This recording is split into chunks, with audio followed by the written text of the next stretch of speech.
From Wish TV and the All Indiana Podcast Network, this is the News 8 Daily 8 Podcast, a Wish TV News 8 update. Hi, this is Anna Mordo, and this is your News 8 Daily 8 for Tuesday, January 2nd.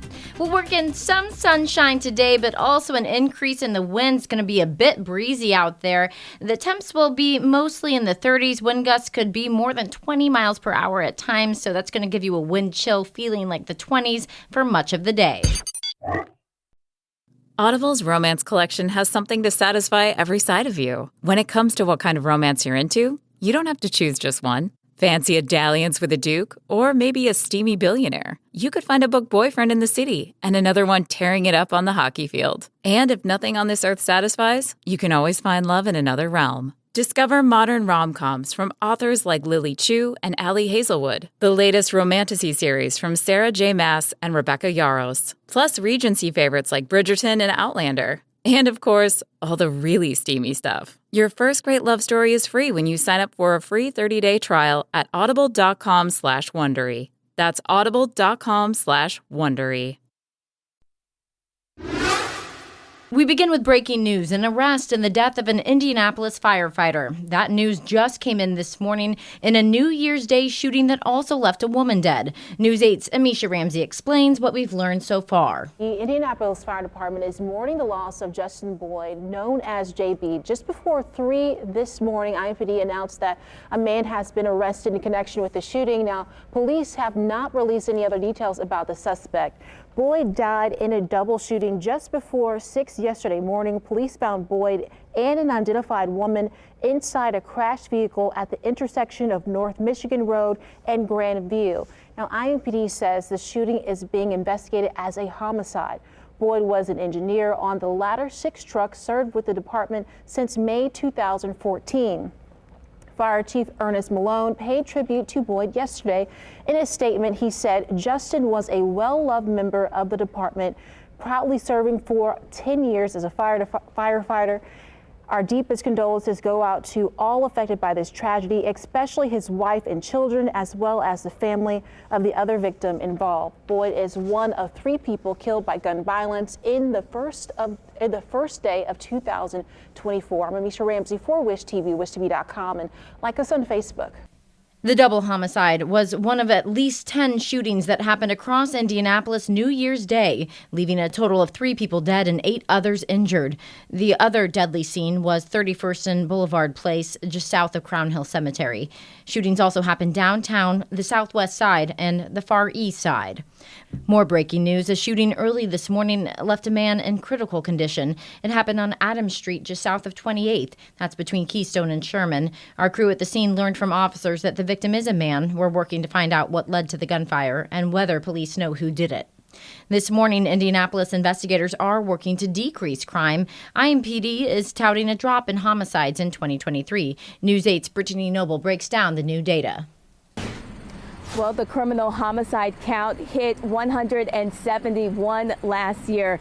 In 2022, it was 211. That's a 19% decrease. Police note the increase in youth violence throughout the year. To fight crime, violence reduction teams look for people who illegally possess firearms. Now the total homicide count is down 4.4% from last year.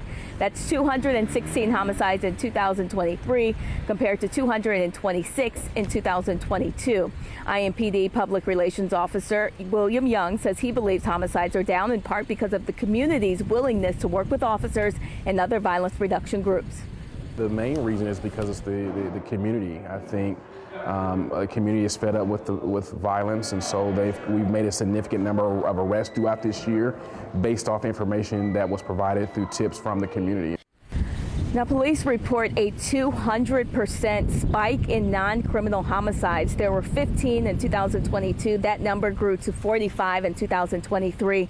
Records indicate IMPD cleared 78 homicides. That's 36% of cases. We have information about Crime Stoppers on our website. You could earn a financial reward for your anonymous tip.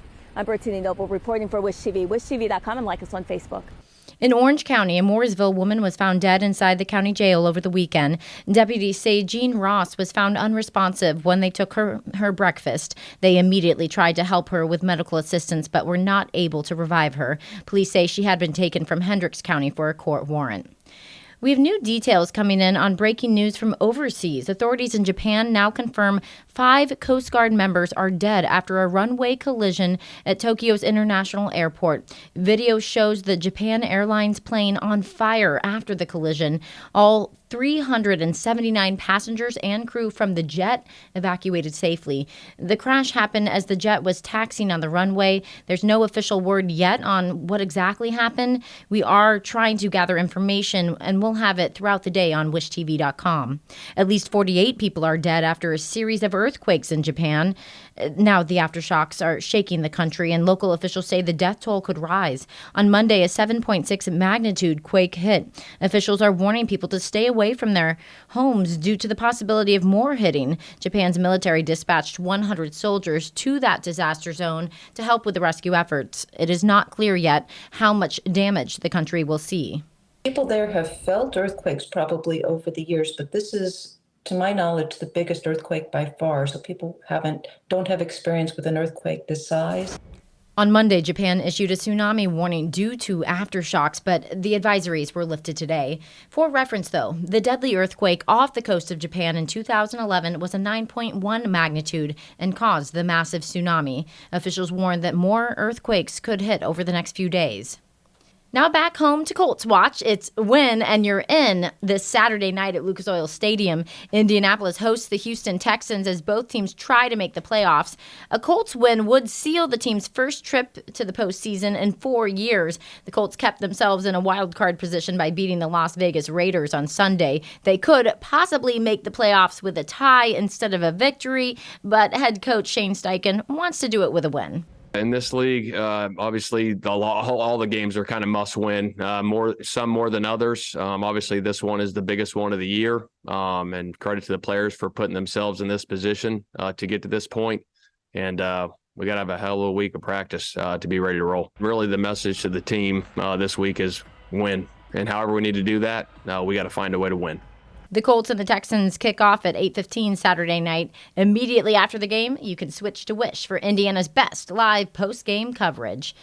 And new on Daybreak, college football's national championship game is set after 2 New Year's night thrillers. Overnight, Washington won its way in by holding off a late comeback from Texas, 37-31. Former IU quarterback Michael Penix Jr. threw for 480 yards and 2 touchdowns for the Huskies. Earlier, Michigan sealed a spot in the title tilt with an overtime win over Alabama. 2 teams will square off on January 8th in Houston, Texas. In Pacers watch, team wants to keep momentum going against the Milwaukee Bucks after winning 122-113 last night, thanks to some last-minute magic from Tyrese Halliburton. It's the first time the 2 teams have faced off since the controversial game ball incident last month. The Bucks scored early and often in the first half, but Indiana fought back to take the lead and keep it. In the last few seconds of the game, Halliburton sealed the win for the Pacers. Head coach Rick Carlisle says he's proud of how the team played. Very proud of the way we hung in the game and continue to play when our shot making was struggling really all night. McConnell was brilliant. We did a lot of things that you need to do on the road. The Pacers play the Bucks again tomorrow night. Tip-off is at 7 o'clock at Gainbridge Fieldhouse. The new year brings new pay for at least 10 million people earning minimum wage. The increase went into effect January 1st in 22 states. Indiana is not one of them. The minimum wage here remains at the federal minimum of $7.25. 7 states now have minimum wages of at least $15 an hour. Some cities even have their own higher minimums. New York City is $16 an hour. That's $1 higher than the rest of the state. The tide was moving in the direction that we need to really step it up as employers. In July, Oregon, Nevada, and Washington, D.C. will boost their minimums as well. Start of a new year means new goals for many people, but experts say most of us give up on New Year's resolutions within a few weeks of the new year. A clinical psychologist at the Cleveland Clinic says setting specific goals and being realistic can help you keep your resolutions. Plus, it's easier to start a new behavior rather than trying to stop an old habit. Our brains love to know the direction that we are going. So instead of saying, I want to exercise more, make a specific goal, such as 20 minutes of walking a day. This is going to make you much more successful in completing this goal.